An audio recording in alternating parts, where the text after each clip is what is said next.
This is Rainier Avenue Radio. World. Welcome back to Rainier Avenue Radio World. It's me, Tony B. This is our special show that we're doing every Friday now. We started this on March 13th when we were just getting into the throes of the coronavirus and things were beginning to impact, and we knew that it was important for us to get messaging out to our community and then also share the voices of our community during what turned into a pandemic, and the need has just continued to grow. We've continued to broadcast and share information. Right now, joining me is Virologist. This is going to be an interesting conversation. Mr. Stephen Polyak. Am I saying that last name correctly, Steve? Yes, you are, Tony. Perfectly. Thank you for having me here. Okay, just a little bit about you. We know that your research focuses on interactions between cells and viruses, with a historical focus on hepatitis, with more recent studies focused on the Zika virus, and here's where it gets wonky, and related flaviviruses, filoviruses, Marburg, arena viruses, Junin. All that stuff, Steve, is above my pay grade. Mine too, it feels like many of the times. Those are just fancy words for different virus families. So filoviruses are members include Ebola and Marburg. Arena viruses are members of hemorrhagic fever viruses like Lassa and Hunin.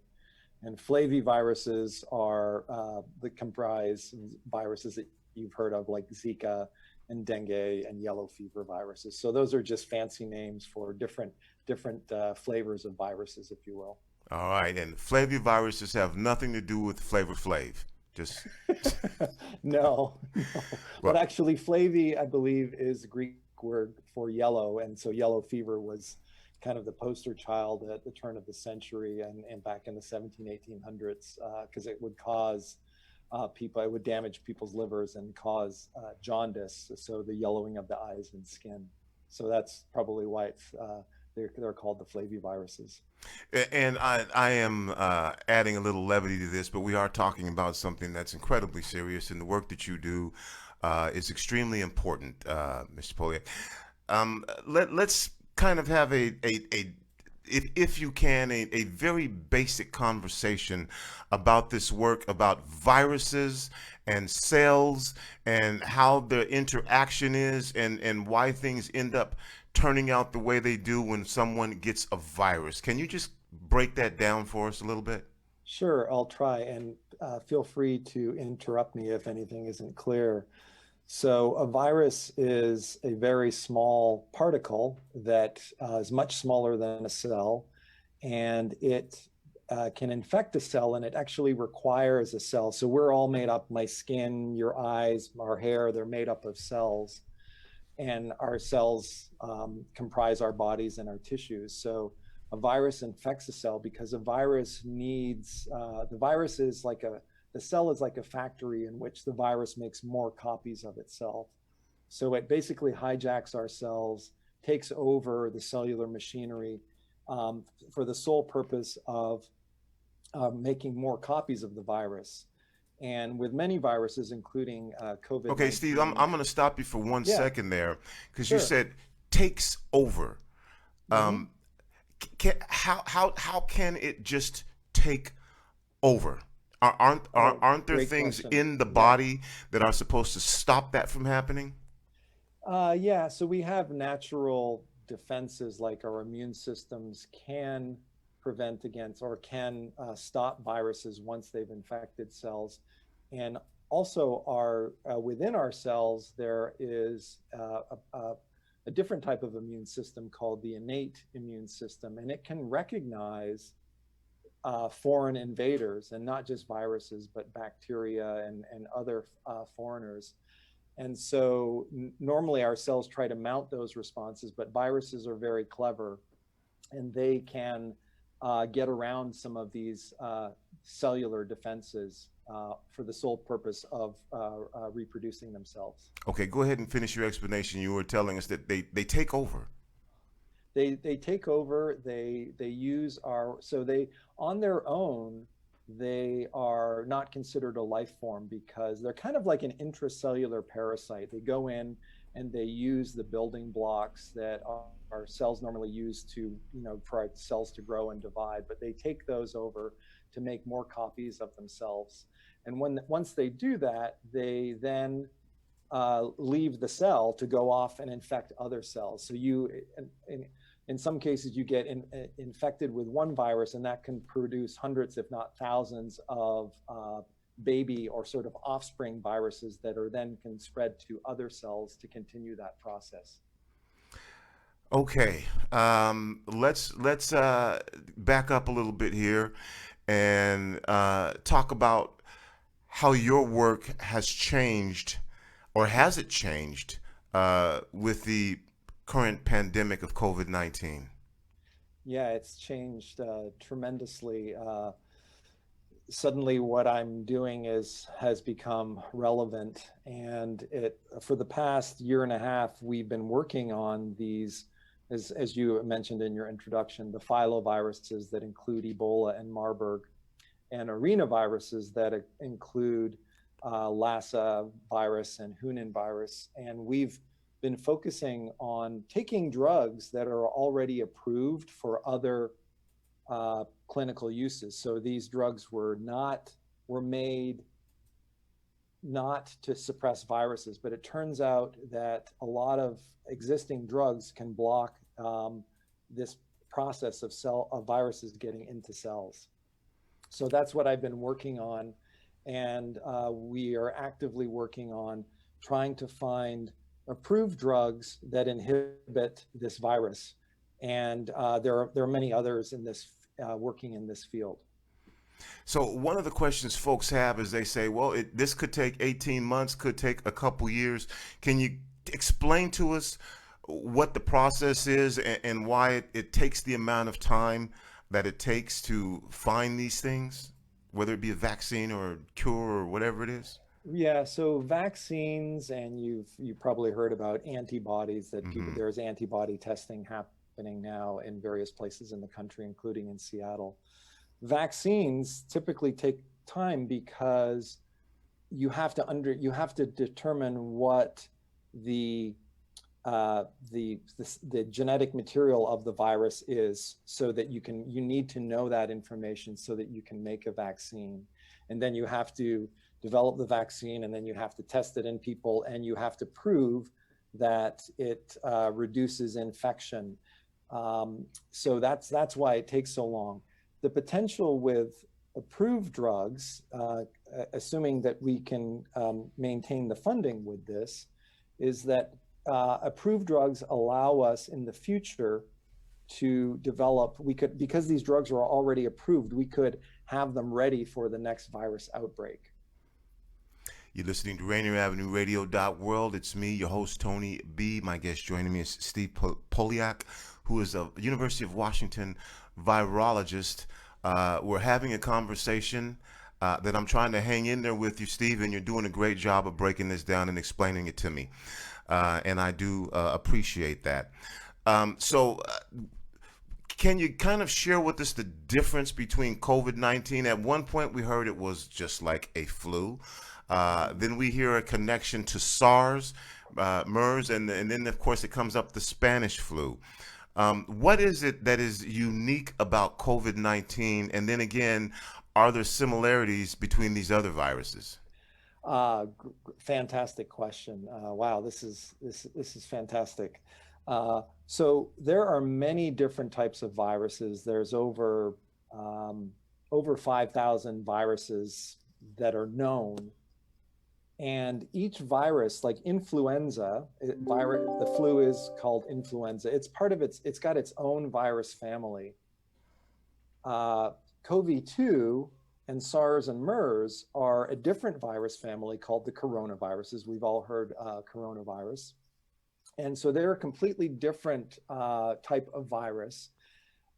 They are similar in that they have, instead of DNA, they have RNA as a genetic material, but their sequences are totally different.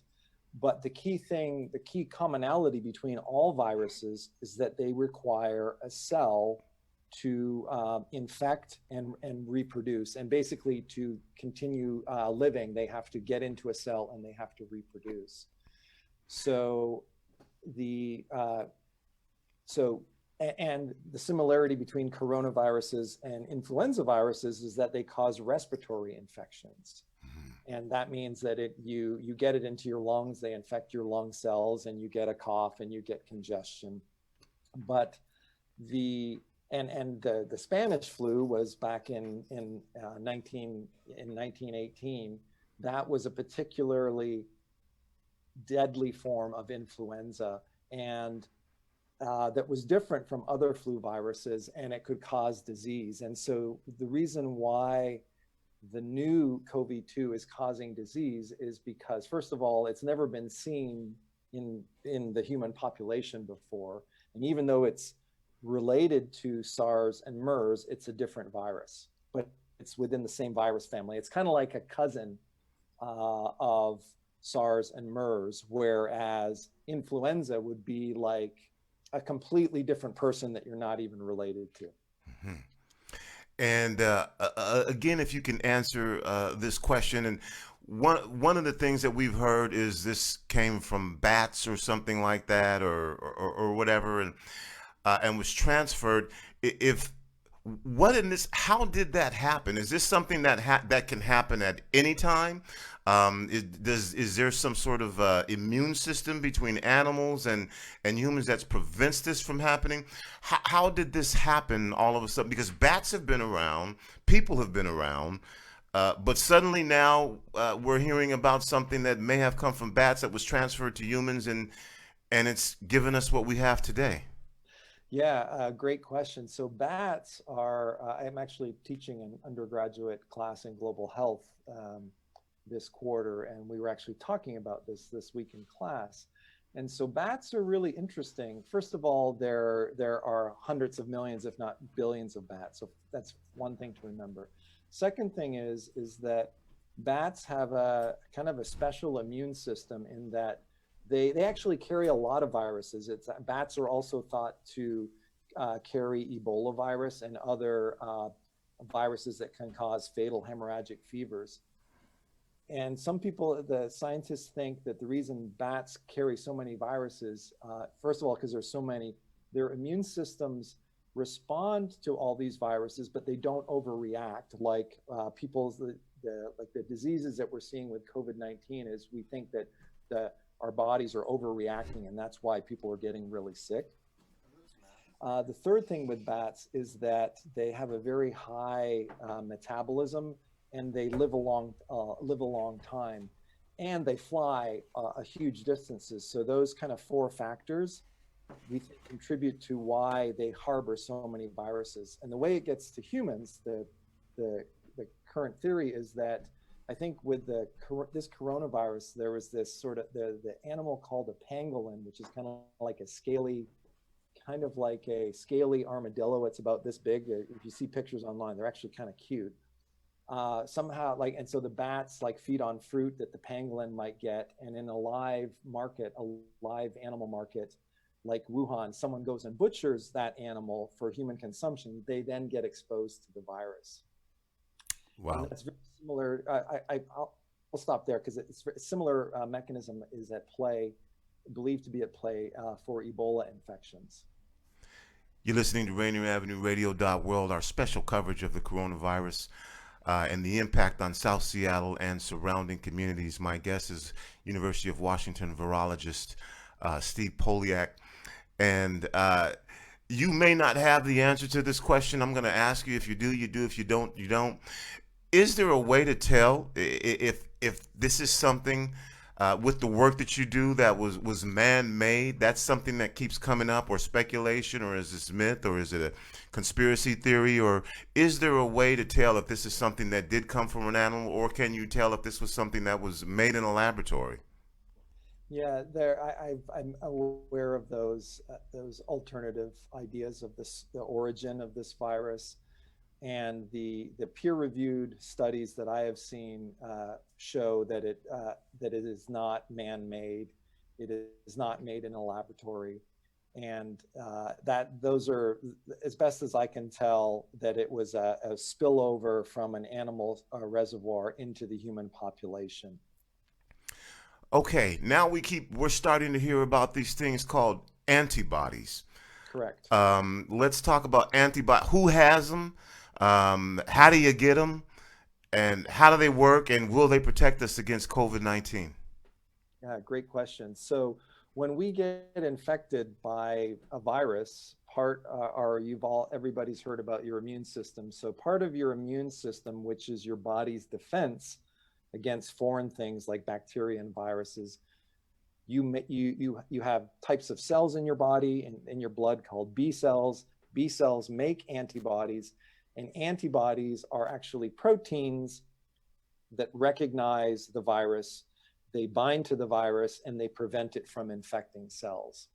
So anybody who has been exposed to SARS-CoV-2 should have made antibodies to it. And that is why it's important, because one of the ways to treat others, you may have seen these studies happening around town, that, well, both you or I, Tony, may have antibodies to this virus, that if we were tested, we could actually donate blood and scientists could purify those antibodies and give them to other people to prevent. What they specifically do, they block the virus. They basically are kind of like bouncers. They prevent the virus from getting into the nightclub, which is the cell.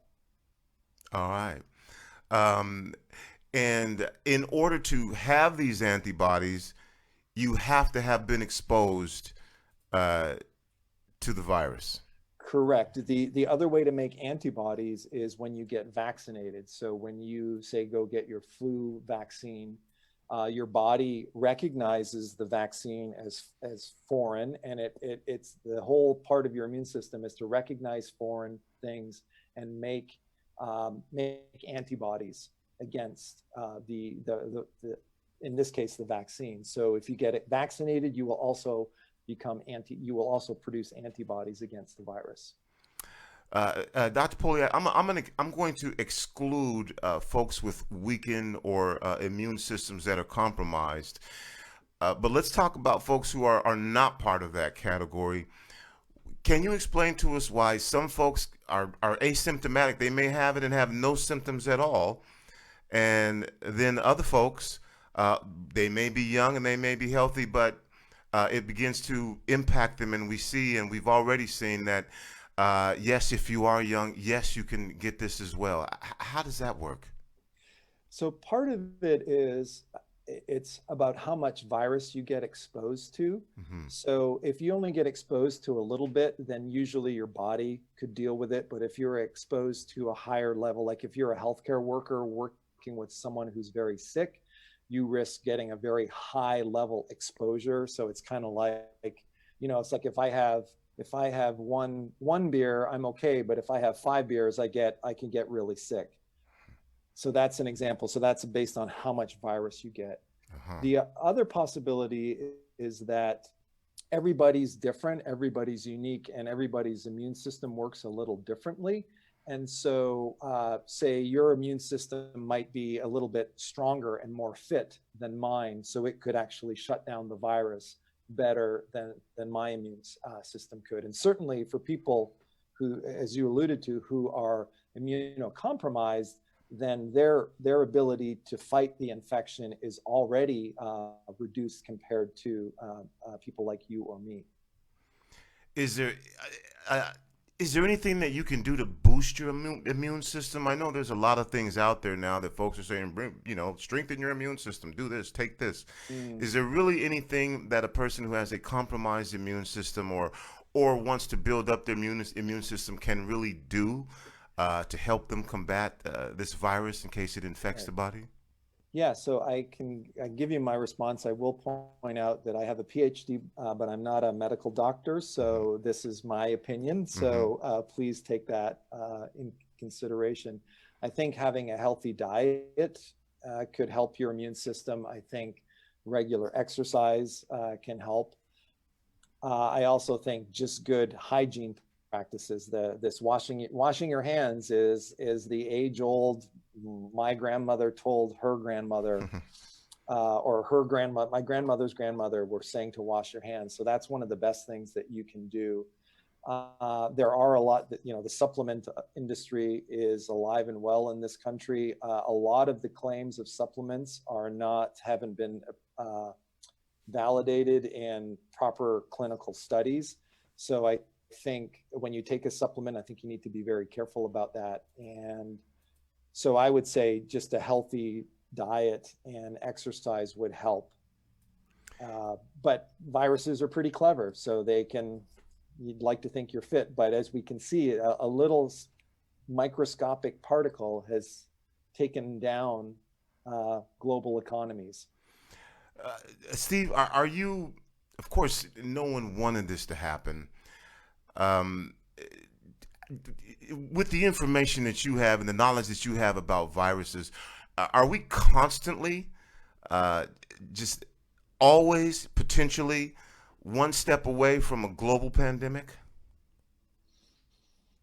Well, I know that's a kind of a big really loaded question, but I mean, for this to happen and the impact that it's had, that nobody's, and it seems as though, folks were unprepared, but are we literally always just this close to a pandemic? Well, if you think about how much the world has grown over the past 100 years or more, there's way more people, there is a lot of crowding in cities, and there is a lot of interpersonal contact. There's global air travel. We can be anywhere in the world within 24 to 36 hours. So those are perfect breeding grounds for the spread of viruses, especially respiratory viruses. So I think it's a potential, but I think what this situation is at least making me think is that we really need to think about how we prepare for these things, because in the last 6 years, we've had 4 considerable outbreaks, 2 outbreaks of Ebola, which is we talk about a case fatality rate for coronavirus around maybe 2 to 3%. In Ebola, it can be up to 90%. Current outbreaks in Ebola have had a 65% case fatality rate. That means 6 out of 10 people who get infected are going to die. And so we're really reacting as a society, both scientifically and as a global society. We're reacting to viruses, and instead of having a sort of a global conversation, local and global, about a proactive approach to preparing for these things. So I think it's possible. I mean, we're having these spillover events. It happens regularly with Ebola. It's happening. It happens every year with the flu. There's a flu season, and now we're witnessing COVID-2. So I think it's possible, but I think as a global society, we actually have the ability to have new conversations and a different proactive approach to preparing for these things. So I think the time is right to have these types of conversations and to start planning for the future, because I think it's going to happen. It's just a matter of where or when.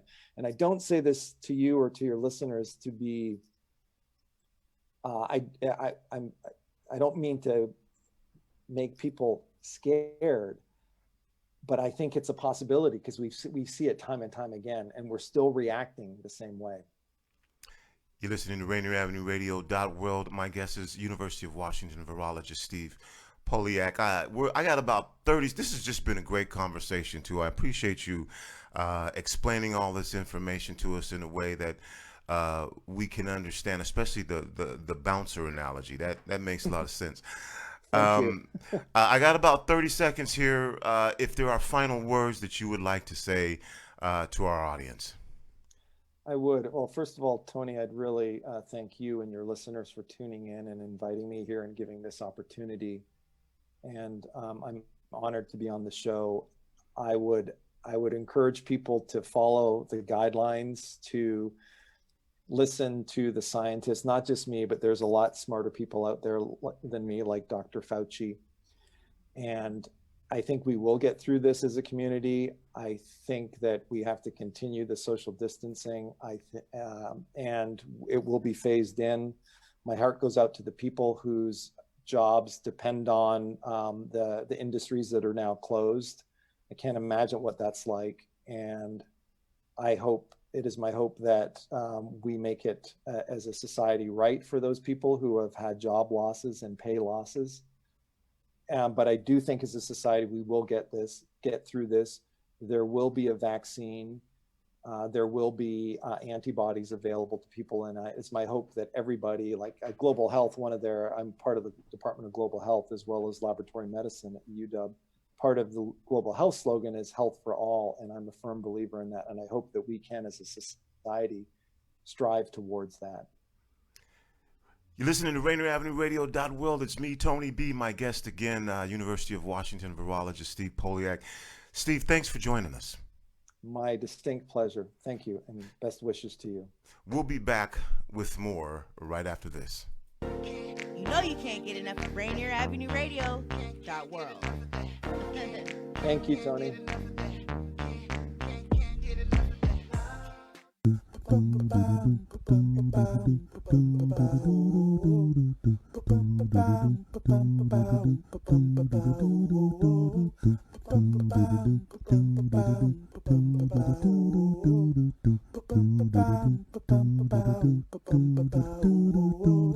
Wash your hands, don't touch your face, wipe things down, clean up your space. When you cough and sneeze, do responsibly. If you feel you're getting ill, isolate at home and chill. No, you're not alone. Please pick up your phone and call 206-477-3977. King County 206-477-3977. Public Health 206-477-3977. King County 206-477-3977. Public Health Community Radio Station will provide you with more information. Say Rainier Avenue Radio. Your community radio station will provide you with more information. Rainier Avenue Radio. Hey, Buford, why are you kicking that old CD player? Because I can't hear the radio. Can't hear the radio? Let me help you. Hey, you two, quit beating up that outdated audio equipment. You can't hear the radio on a CD player. You can. No, you can't, you adorable simpletons. But you can hear some great radio on the Rainier Avenue Radio app. It's brand new, it's free, and it's available for Android and iPhone. In fact, you can download the Rainier Avenue Radio app right now from the Google Play Store or the iPhone App Store. I'm going to go get me a smartphone right now. I'm just going to put a graduation cap on my rotary phone. You two have very significant personal issues. Get the Rainier Avenue Radio.world app today.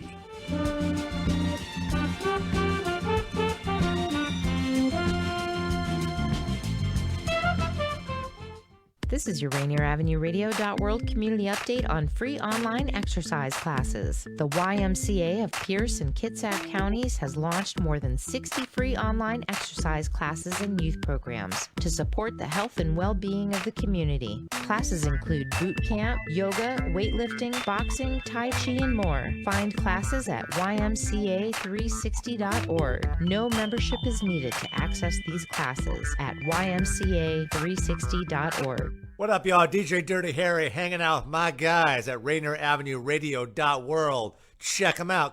What is the coronavirus? Coronavirus is affecting people's ability to go unanswered questions about the coronavirus. What's the deal with I feel like we're not getting the whole story about the coronavirus. There are several patients at the hospital who are at end of life. What is the coronavirus? Coronavirus disease 2019, known as COVID-19, is a respiratory illness that can spread from person to person. Patients with COVID-19 have had mild to severe respiratory illness with symptoms of fever, cough, and shortness of breath. There is currently no vaccine to protect against COVID-19. There is no specific antiviral treatment for COVID-19. If you're concerned and you have symptoms, don't go to urgent care. Call your provider or call the ER or urgent Or if you don't have anyone's number, call King County's coronavirus line at 206-477-3977. Or if that line is busy, you can try 1-800-525-0000. 0127. This message is a public service announcement of Rainier Avenue Radio.org. This is your Rainier Avenue Radio.world community update on online Alcoholics Anonymous meetings. If you're looking for an AA meeting, find one every day online at aaphonemeetings.org. That's aaphonemeetings.org. My name is BK, International Talent Scout. I'm bringing a brand new show to you called BK Presents. 30 minutes, non-stop, your favorite in gospel music. The studio sessions, going deep into interviews with your favorite artists, producers, and their engineers. You and your music. Concert previews and concert reviews. Get it all on bkpresents.com. Here we go. Buenas tardes, este es un anuncio de servicio público de la radio Rainier Avenue.